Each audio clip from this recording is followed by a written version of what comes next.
šta sam ja? Ne, nisam ja Miloš, ni Beograđanin, ni Beranac, ni Srbin plavoslavac, ni poznanik, ni stranac, ni pod maskom pajac.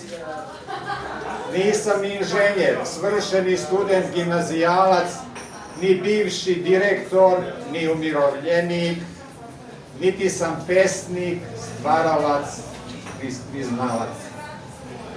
Nisam ni suprug, roditelj, ni sin, niti sam brat, nekakav rođak, prijatelj, ni drug, komšija, prijatan i fin.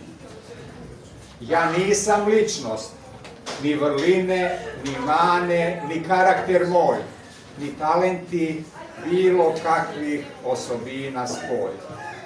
A nisam ni telo, 2 metra visoko, ni mrko oko, retka brada, naborano čelo, niti sam auto, niti odelo i nikakav vlasnik, ni sebe, ni imovine, ni reči oporih, ni strasnih.